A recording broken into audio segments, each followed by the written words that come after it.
Hi everyone, welcome back to my channel general studies by Jyoti Joon Chaudhary. हम पढ़ रहे हैं फंडामेंटल राइट्स। 4 फंडामेंटल राइट्स हम ऑलरेडी पढ़ चुके हैं, पेंडिंग है 2 फंडामेंटल राइट्स। अब हम पढ़ते हैं, उन्हें कंप्लीट करते हैं।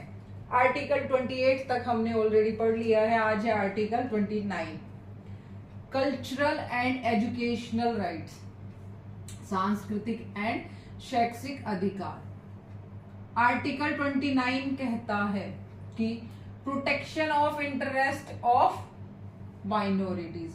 अब माइनॉरिटीज क्या होता है? माइनॉरिटीज होते हैं जिनकी जनसंख्या कम होती है, नंबर ऑफ पीपल।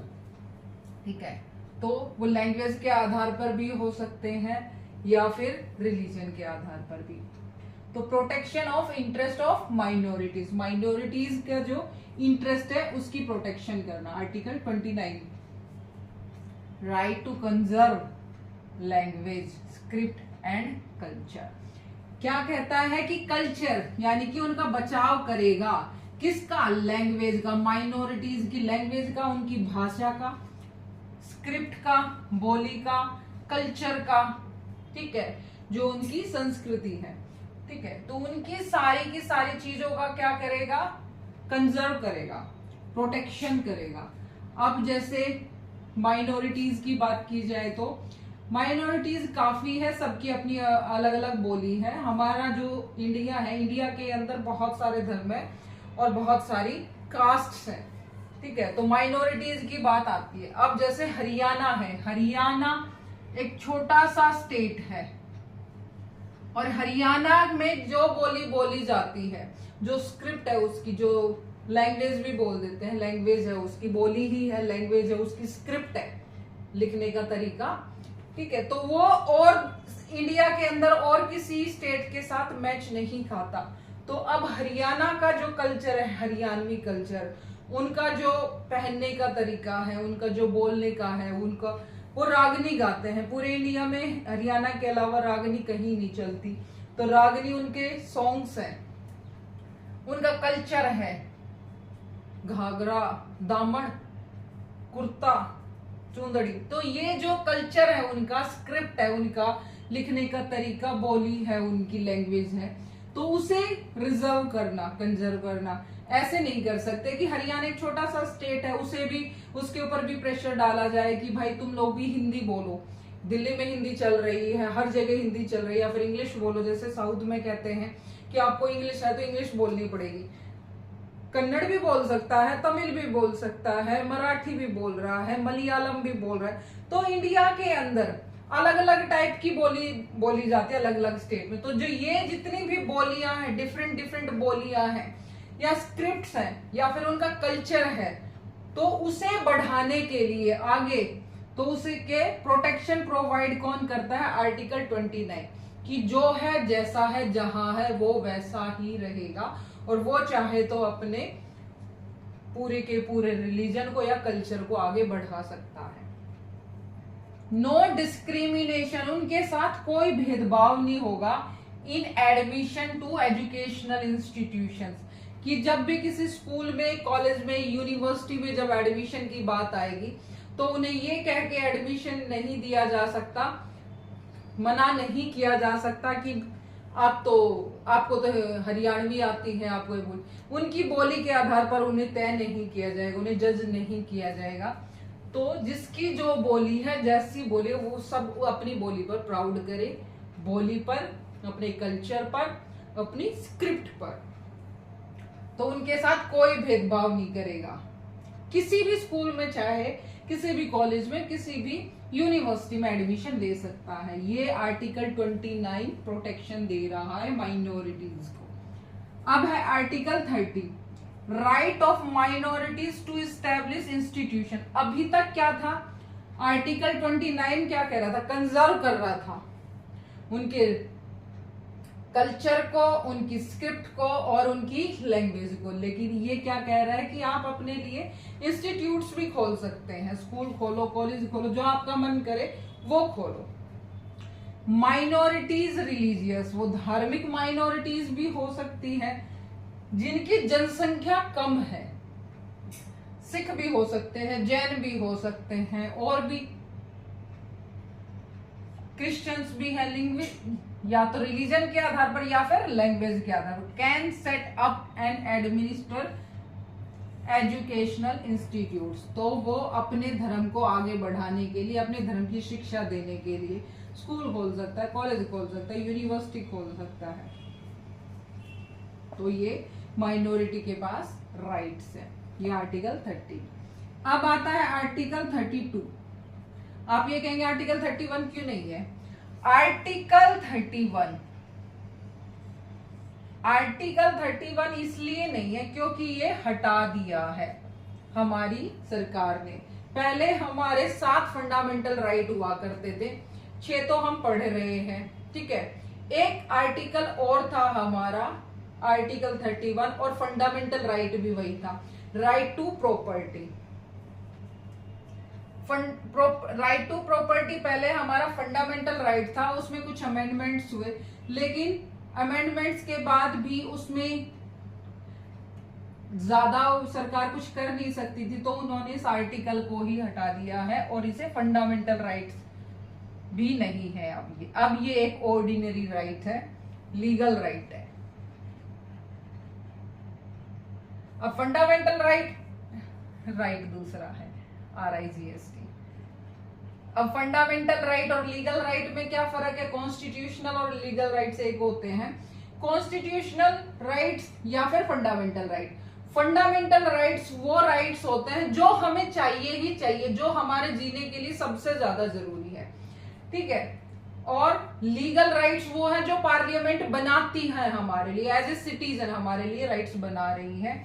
होते फंडामेंटल राइट भी एज ए सिटीजन है, लेकिन वो मोस्ट इंपॉर्टेंट राइट्स होते हैं, जैसे right to equality, right to freedom, right against exploitation, right to freedom of religion, protection, ये cultural and educational right and constitutional remedies, ठीक है, जो आर्टिकल 32 है।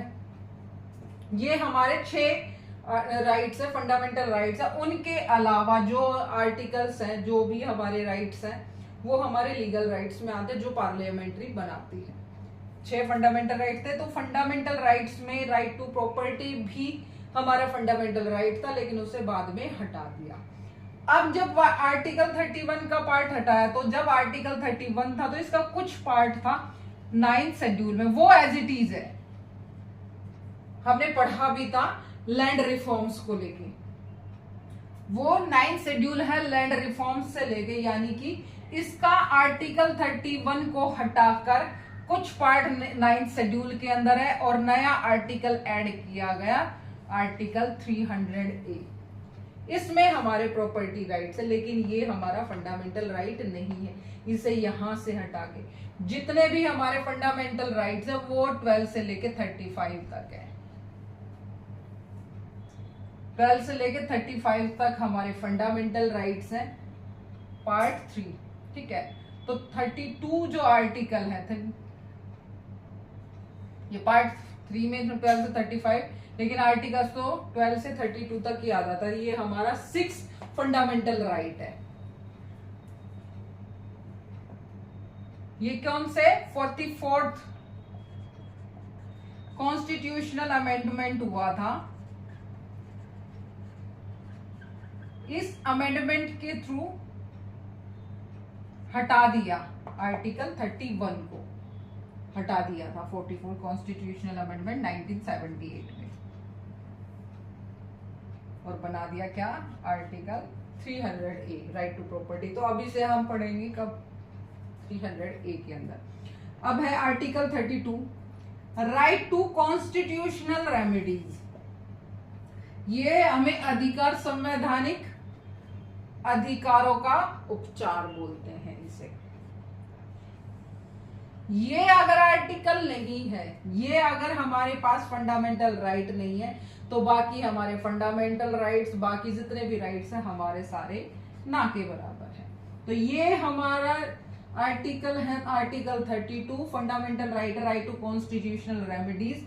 ये प्रोटेक्ट करता है हमारे सभी राइट्स को। इसे भीमराव अंबेडकर जी ने कहा है heart and soul of the constitution, कि एक आर्टिकल ऐसा भी लिखा, एक फंडामेंटल राइट ऐसा भी बनाया जो प्रोटेक्शन देता है बाकी सारे अधिकारों को। 5 तो फंडामेंटल राइट्स और बाकी लीगल राइट्स। अब इस अधिकार के लिए जब हमारा ये अधिकार आता है, ये फंडामेंटल राइट आता है, तो अब हमें ये पता है कि ये सभी आर्टिकल्स के लिए, ये सभी राइट्स के लिए ये आर्टिकल है। हमें इसके थ्रू हम कहाँ जाएंगे, कैसे प्रोटेक्ट करता है ये, तो हम इस आर्टिकल के थ्रू हम सीधा जा सकते हैं कहाँ, सुप्रीम कोर्ट। अगर हमारे किसी भी फंडामेंटल राइट का वॉयलेशन होता है, कोई एक्सप्लॉइट करता है हमें, चाहे वो सरकार हो, चाहे कोई पर्सन हो, चाहे कोई इंस्टीट्यूशन हो, कोई भी हो, तो हम सीधा सुप्रीम कोर्ट जा सकते हैं। आर्टिकल 32 हमें राइट देता है, ठीक है, सुप्रीम कोर्ट जाने की। सीधा सुप्रीम कोर्ट जाएंगे और ये उसे प्रोटेक्ट करेंगे। अब सुप्रीम कोर्ट कैसे प्रोटेक्ट करता है? सुप्रीम कोर्ट 5 टाइप की रिट्स जारी करता है, रिट्स बोलते हैं, जो ऑर्डर देता है सुप्रीम कोर्ट, उन्हें रिट्स बोलते हैं। हैबियस कॉर्पस, ठीक है, हैबियस कॉर्पस का मतलब है प्रोड्यूस द बॉडी। अगर कोई भी पर्सन गिरफ्तार कर लिया गया है, कैद में है, कोई बिना किसी वजह के, अगर वजह से है तो बात अलग है, अगर वो बिना किसी वजह के उसे गिरफ्तार कर लिया गया, उसके ऊपर कोई भी आरोप नहीं है, तो हम सुप्रीम कोर्ट जा सकते हैं और वो एक रिट जारी करेंगे, habeas corpus produce the body, कि वो जो इंसान है जिसे गिरफ्तार किया गया उसे किसी भी हालत में यहाँ पे सुप्रीम कोर्ट में पेश किया जाए। तो अब वो जहां भी होगा तो उसे सुप्रीम कोर्ट के सामने पेश किया जाएगा। सेकंड है मैंडेमस, वी कमांड। मैंडेमस है वी कमांड, यानी कि सुप्रीम कोर्ट कमांड देता, किसे दे रहे हैं, गवर्नमेंट को। इसमें सुप्रीम कोर्ट गवर्नमेंट को कार्रवाई की कमांड देता है। अगर कार्रवाई नहीं हो रही है तो कमांड देता है। अब ये जो हैबियस कॉर्पस थे, आप ये सोच रहे होंगे गिरफ्तार कर लिया तो कौन सा फंडामेंटल है? ये हमारा राइट टू लिबर्टी, जो हमारा आजादी का राइट टू फ्रीडम, उसका वायलेट होता है कि मैंने कोई गुनाह भी नहीं किया है और मुझे कैद कर लिया। अगर मुझे कैद कर लिया है तो मैं उसके खिलाफ भी मैं जा सकता हूं। तो ये राइट टू लिबर्टी के वजह से आता है। Mandamus we command government. अब सुप्रीम कोर्ट कमांड दे रहा है गवर्नमेंट को कि आप अपना काम करो, ठीक है, जो कार्रवाई नहीं हो रही उसके खिलाफ कार्रवाई करने के लिए भी। थर्ड है प्रोहिबिशन। प्रोहिबिशन है कि जैसे हम लोग गए हायर अथॉरिटी सुप्रीम कोर्ट, लेकिन सुप्रीम कोर्ट से नीचे क्या आता है, हाई कोर्ट, हाई कोर्ट से नीचे आता लीगल कोर्ट। अब हमारा केस चल रहा है लीगल कोर्ट में। लीगल कोर्ट में हमारे लिए सजा हो गई है और हमने कोई गुनाह भी नहीं किया है, तो सुप्रीम कोर्ट का आदेश आएगा प्रोहिबिशन कि इस केस पर कार्रवाई बंद कर दो।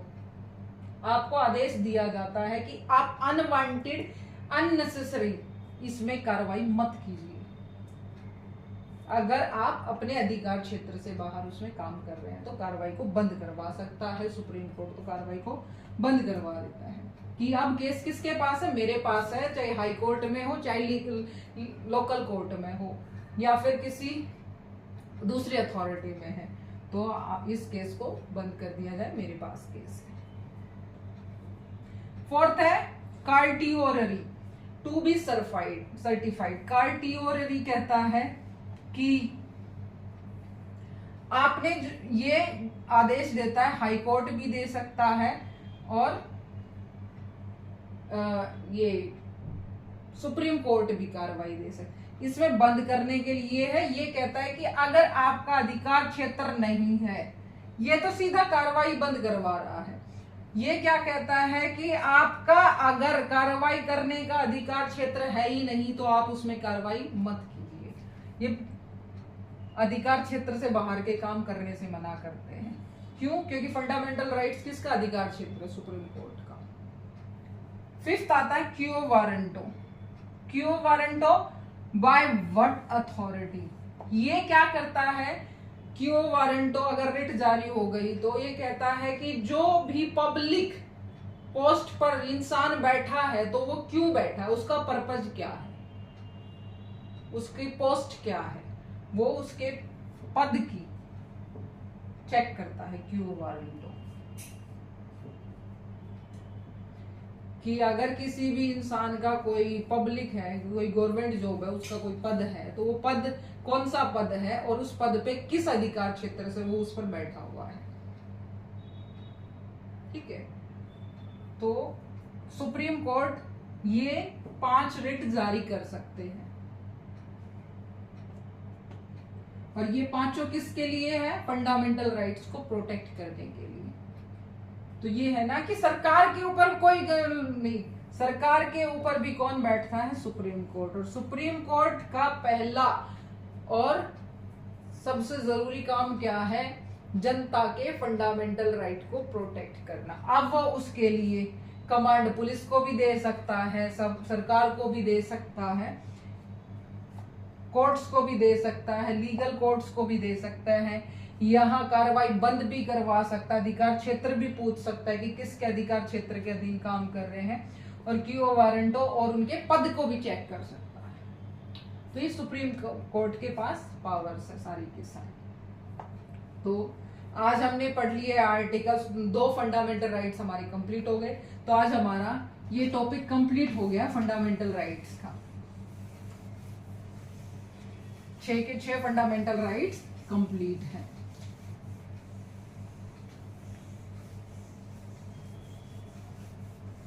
आर्टिकल 32 को संविधान की हृदय और आत्मा कहा है भीमराव अंबेडकर जी ने। ये क्वेश्चन एक रिपीटेड क्वेश्चन है और ये आता है, बार बार आता है।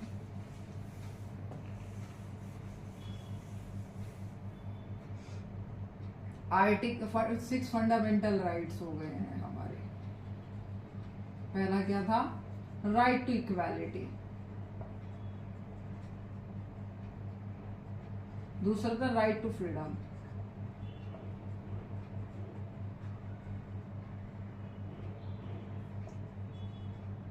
Right against exploitation.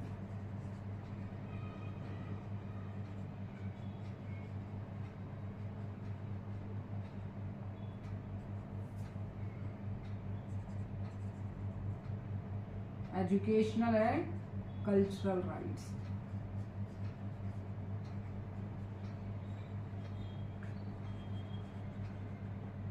Right to freedom of religion.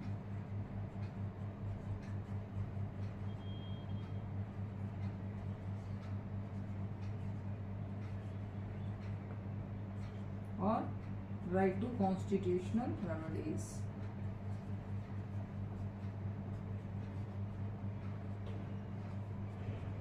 संवैधानिक उपचारों का उपचार, रेमेडीज। अब ये है 14 से 18, ये है 19 से 22, ये 23 से 26, 27, 28, 29 से 30 और 32। ये हमारे सारे फंडामेंटल राइट्स हैं। 1, 2, 3, 4, 5, 6। अच्छा, ये मैंने बाद में लिखा था right to freedom of religion, तो इनका नंबर चेंज हो जाएगा। ये चला जाएगा 29 से 30 और ये हो जाएगा 27 और 28।